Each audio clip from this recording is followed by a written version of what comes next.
Hello Wastelanders and welcome back to Cash or Trash, my Crossout mobile review series. In this episode we're covering the Shredder Legendary Shotgun.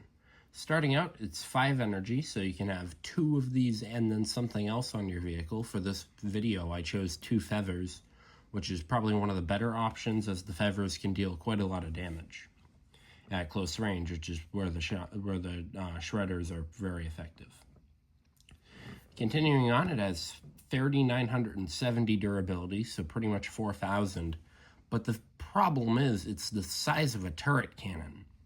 Like, the Shredder shotgun is literally the size of a turret.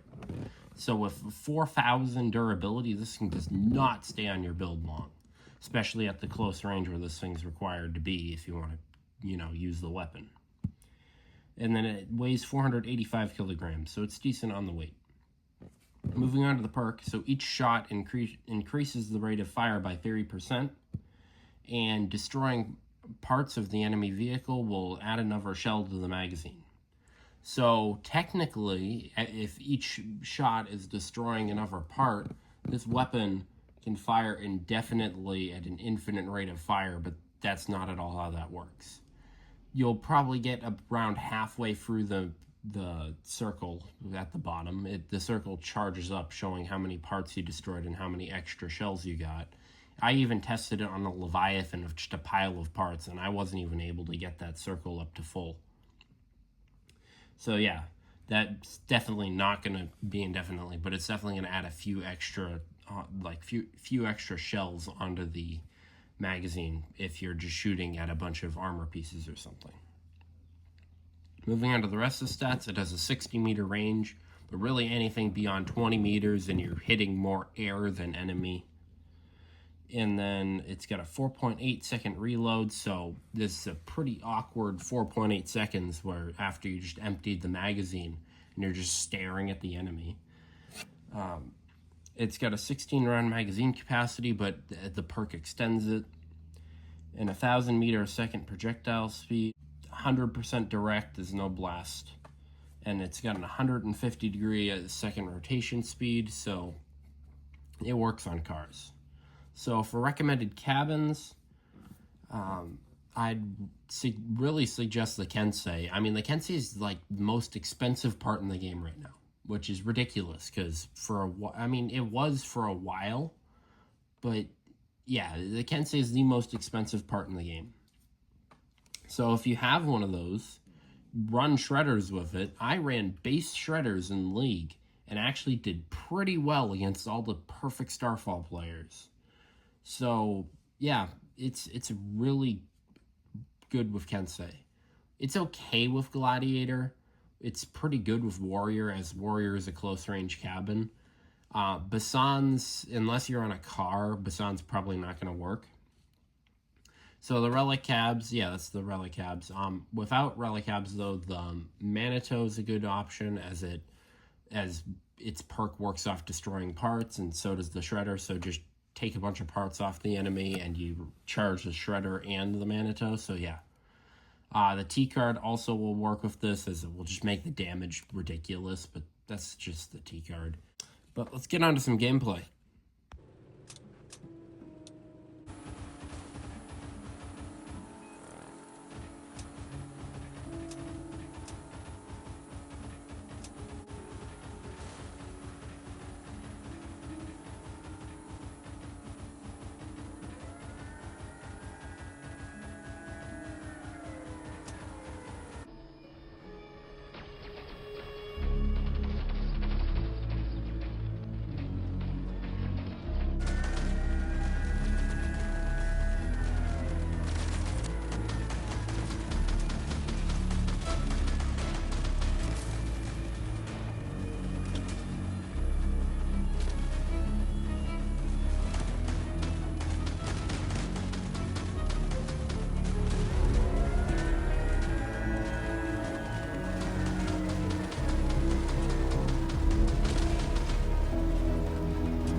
So from that is the Shredder Cash or Trash. This is a definite cash. Very effective weapon right here. At level 1 unmodded, it was able to hold its own in league battles, which is an achievement.